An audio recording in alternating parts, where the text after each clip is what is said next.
1940 की दहाई में हिंदुस्तान के सूबे उत्तर प्रदेश के गवर्नर रहे। अंग्रेज हुकूमत ने ये उन्हें अहम ओहदा इसलिए अता किया कि वो मुस्लिम लीग और कांग्रेस की सियासत से लाताल्लुक होकर अंग्रेजों की वफादारी का दम भरते थे। नवाब सतारी अपनी याददाश्तें लिखते हुए इंकिशाफ करते हैं कि एक बार उन्हें सरकारी ड्यूटी पर लंदन बुलाया गया। उनके एक पक्के अंग्रेज दोस्त ने, जो हिंदुस्तान में कलेक्टर रह चुका था, नवाब साहब से कहा, आइए आपको एक ऐसी जगह की सैर कराऊं जहां मेरे ख्याल में आज तक कोई हिंदुस्तानी नहीं गया होगा। नवाब साहब खुश हो गए। अंग्रेज कलेक्टर ने फिर नवाब साहब से पासपोर्ट मांगा कि वो जगह देखने के लिए हुकूमत से तहरीरी इजाजत लेनी जरूरी थी। 2 रोज बाद कलेक्टर इजाजतनामा साथ ले और कहा, हम कल सुबह चलेंगे, लेकिन मेरी मोटर में सरकारी मोटर वहां ले जाने की इजाजत नहीं। अगली सुबह नवाब साहब और वो अंग्रेज मंजिल की तरफ रवाना हुए। शहर से बाहर निकलकर बाएं तरफ जंगल शुरू हो गया। जंगल में एक पतली सी सड़क मौजूद थी। जूं-जूं चलते गए जंगल घना होता गया।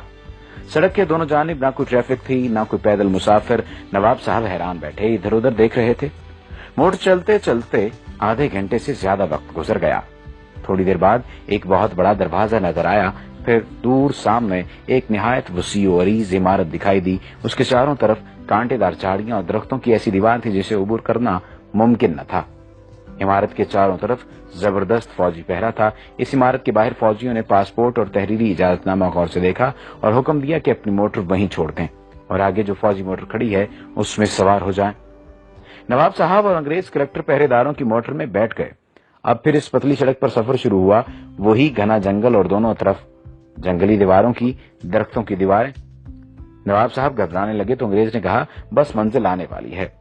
आखिर दूर एक और सुर्ख पत्थर की बड़ी इमारत नजर आई तो फौजी ड्राइवर ने मोटर रोक दी और कहा, यहाँ से आगे आप सिर्फ पैदल जा सकते हैं। रास्ते में कलेक्टर ने नवाब साहब से कहा, याद रखें आप यहाँ सिर्फ देखने आए हैं, बोलने या सवाल करने की बिल्कुल इजाजत नहीं। इमारत के शुरू में वसी दालान था। उसके पीछे मुतअद्दिद कमरे थे। दालान में दाखिल हुए तो एक बारिश नौजवान अरबी कपड़े पहने, सर पर अरबी रुमाल लपेटे एक कमरे से निकला। दूसरे कमरे से ऐसे ही 2 नौजवान और निकले। पहले ने अरबी लहजे में अस्सलाम वालेकुम कहा, दूसरे ने वालेकुम अस्सलाम, क्या हाल है। नवाब साहब ये मंजर देखकर हैरान रह गए। कुछ पूछना चाहते थे लेकिन अंग्रेज ने फौरन इशारे से मना कर दिया। चलते चलते एक कमरे के दरवाजे पर पहुंचे। देखा कि अंदर मस्जिद जैसा फर्श बिछा है। अरबी लिबास में मलबूस मुतअद्दिद तलबा फर्श पर बैठे हैं। उनके सामने उस्ताद बिल्कुल इसी तरह बैठे सबक पढ़ा रहे हैं जैसे इस्लामी मदरसों में पढ़ाते हैं। तलबा अरबी और कभी अंग्रेजी में उस्ताद से सवाल भी करते।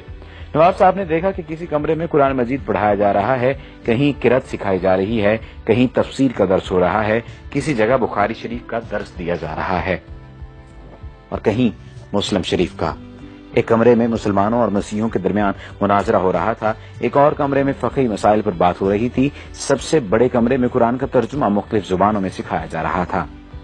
उन्होंने नोट किया कि हर जगह बारीक मसले मसाइल पर जोर है, मसलन गुस्ल का तरीका, वुजू, रोजे, नमाज और सजदे साहब के मसाइल, विरासत और रज़ात के झगड़े, लिबास और दाढ़ी की वज़ाक़ता, गा गा कर आयात पढ़ना, गुस्ल खाने के आदाब, घर से बाहर जाना, लौंडी और गुलामों के मसाइल, हज के मनासिक, बकरा दुम्बा कैसा हो, छुरी कैसी हो, दुम्बा हलाल है या हराम, हज और कज़ा नमाजों की बहस, ईद का दिन कैसे तय किया जाए और हज का कैसे, मेज पर बैठकर खाना, पतलून पहनना जायज है या नाजायज, औरत की पाकी और नापाकी के झगड़े, हुजूर की मेराज रूहानी थी या जिस्मानी, इमाम के पीछे सूरह फातिहा पढ़ी जाए या नहीं, तरावी 8 है या 20, नमाज के दौरान वुजू किया जाए तो आदमी क्या करे, वुजू टूट जाए तो आदमी क्या करे, सूद मुफरद जायज है या नाजायज वगैरह।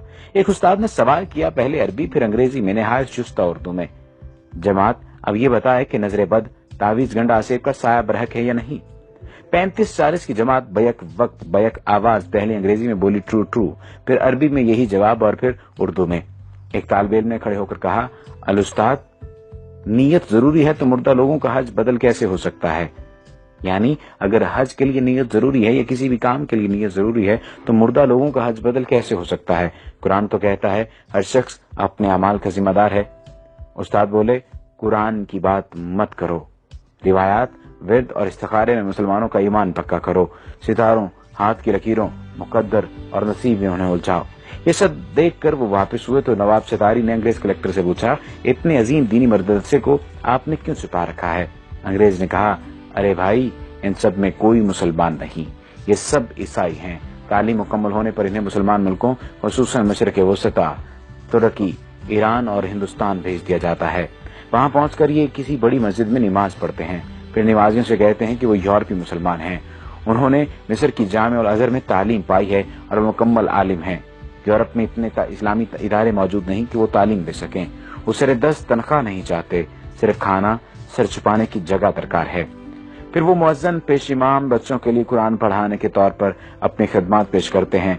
तालीमी इदारा हो तो उसमें उस्ताद मुकर्रर हो जाते हैं, जुमे के खुतबे तक देते हैं। नवाब साहब के अंग्रेज मेहमान ने उन्हें ये बताकर हैरान कर दिया कि अजीम मदरसे के बुनियादी आदाफ ये हैं। मुसलमानों को रिवायात, जिक्र के वजीफों और नजरी मसाइल में उलझाकर कुरान से दूर रखा जाए। हुजूर अकरम सल्लल्लाहु अलैहि वसल्लम का दर्जा जिस तरह भी हो सके घटाया जाए। कभी ये कहो कि आप सल्लल्लाहु अलैहि वसल्लम नौज बिल्लाह रिजल मशहूर यानी जादू ज़दा थे। उस अंग्रेज ने ये इंकशाफ भी किया कि 1920 में रंगीला रसूल नामी किताब राजपाल से इसी इदारे ने लिखवाई थी। इस तरह कई बरस पहले मिर्जा गुलाम अहमद कादियानी को झूठा नबी बनाकर खड़ा करने वाला यही इदारा था। इनकी किताबों की बुनियाद लंदन की इस इमारत से तैयार होकर जाती थी। खबर है कि सुलेमान रुश्दी की किताब लिखवाने में भी इसी इदारे का हाथ है। खुदाया ऐसा न हो कि मगरब रहन में ही मेरा समाज रख ले। है फितना परवर निजाम आलम तो अपने मुस्लिम की लाज रख ले। अब जंगल की हवेली के एक मकीन से मुलाकात कीजिए। ये वाकया मेरे दोस्त हुसैन अमीर फरहाद के साथ कुवैत में पेश आया। वाकया उन्हीं की जुबानी सुनिए। ये 1979 का वाकया है। इन दिनों में कुवैत की कंपनी में मंदूबे ताल्लुकात आमा यानी अफसर ताल्लुकात आमा मौजूद था, यानी पब्लिक रिलेशन ऑफिसर। हमारी कंपनी के डायरेक्टर ने श्रीलंका से घर के कामकाज के लिए खादमा मंगाई। दूसरे दिन मुझसे कहा, इस खादमा को वापस भेज दो, वो हमारे किसी काम की नहीं, क्योंकि अरबी जानती है ना ही अंग्रेजी। मैं इसके दस्तावेजात लेकर मुतलका जगह पहुंचा तो पता चला कि फिलहाल श्रीलंकन सफारत मौजूद नहीं, अलबत्ता बरतानवी श्रीलंकन बाशिंदों के मामलात देखते हैं। ब्रिटिश कौंसिल में इस्तकबालिया क्लर्क ने मेरा कार्ड देखा तो मिस्टर विल्सन से मिलाया। वो बड़े इत्तेफाक से मिले और बिठाया। जब उसने अंदाजा लगाया कि मैं भारतीय पाकिस्तानी हूँ तो उर्दू में कहा, मैं क्या खिदमत कर सकता हूँ। मैंने श्रीलंकन खादमा के मुतालिक बताया तो उसने कहा, कोई मसला नहीं, इसे हम रख लेंगे, आपका जो खर्च आया वो हम अदा करेंगे। ये बताओ कहाँ के रहने वाले हो। मैंने कहा, पाकिस्तान। वो बोला, वो तो बहुत बड़ा मुल्क है। मैंने कहा, पेशावर का रहने वाला हूँ। पश्तो में पूछा, कौन सी जगह। मैंने बताया, नौशहरा। जब मैंने गांव का नाम बताया तो उसकी आंखों में अजीब चमक पैदा हो गई। फिर वो मुख्तलिफ लोगों को पूछने लगा। मैंने बताया कि कौन मर गया है और कौन जिंदा है। मैंने सोचा हो सकता है नौशहरा छावनी में मुलाजमत करता रहा हो, लेकिन उसकी उम्र ज्यादा नहीं थी। उसने कहा, कुछ और कहानी सुनाई। फिर उसने काफी मंगाई। फिर इंटरकॉम पर क्लर्क से कहा कि इसके पास किसी को मत भेजना। वो इतना खुश था कि मैं बयान नहीं कर सकता था। उसकी खुशी दीदनी थी। कॉफी के दौरान उसने बताया, मैं आपके गांव मोहल्ला ईसा खेल में 4 साल तक पेश इमाम रहा हूं। मैंने पूछा, क्या आप मुसलमान हैं? वो बोला, मैंने 4 साल तक आपके गांव का नमक खाया है। आपके गांव वालों ने मुझे बड़ी इज्जत दी। मैं आपसे झूठ नहीं बोलूंगा, मैं ईसाई हूं, यानी अहले किताब। उसके बाद मेरा उसके यहाँ आना जाना रहा। वो मुझे अपना हम वतन समझता रहा और तकरीबन मेरा हम उम्र था। ताज्जुब की बात यह है कि वो हमारे यहाँ पाकिस्तान बनने के बाद रहा था। एक दिन मैंने पूछा, आप पठानों का खाना कैसा खाते रहे, यानी आपको जायका अजीब नहीं लगता था, कैसे खाते थे आप? वो कहने लगा, आप लोगों का खाना इतना मजेदार होता है कि मैं यहाँ आज भी घर जाते हुए ईरानी तंदूर से रोटी लेकर मोटर में रोटी खाता हूँ। जब मैं कुवैत से पाकिस्तान आ रहा था तो मैंने इससे वही सवाल पूछा जिसे वो हमेशा टालता रहता था। मैंने दरियाफ्त किया, अब तो बता दो कि तुम ईसाई होकर पठानों के गांव में रूखी सूखी क्यों खाते थे और पेश इमाम की खिदमत अंजाम देते रहे, आखिर क्यों? वो काफी देर तक सर झुकाए सोचता रहा। फिर सर उठाकर मेरी आंखों में झांका और कहा, हमें अपने मुल्क की मफादात की खातिर बात औकात बहुत कुछ करना पड़ता है। हमारे यहाँ लंदन के मज़ाफ़ात में एक मरकज है जहाँ शक्ल शुबहात देकर अंग्रेजों को बैरूनी मज़ाहिब और जुबानों की तालीम दी जाती है। वहाँ से फारुग तहसील होकर फिर हमें मुख्तलिफ इलाकों में भेजा जाता है। गाँव आकर मैंने मोहल्ला ईसा खेल के बुजुर्गों को ये वाक़या सुनाया तो एक बूढ़े तालिब गुल ने कहा, मुझे शक पड़ा था मगर सब कह रहे थे कि ये चित्राली है। वहाँ अक्सर चित्राली मौलवी पेश इमाम हैं, वो भी गोरे हैं, बिल्कुल अंग्रेजों की तरह। फिर तालिब गुल ने कहा, चलो भाई अब 4 साल की नमाजें लौटाएं जो हमने अंग्रेज के पीछे पढ़ी, खाना खराब हो उसका। जब मैंने जंगल की हवेली के मुतालिक पढ़ा तो मुझे यकीन हो गया कि मिस्टर बैलन जरूर जंगल की हवेली का परवरदा था। ये मजमून 90 की दहाई में उर्दू डाइजेस्ट में शाया हुआ था। यहूद व हनूद की साजिशें बदस्तूर जारी हैं।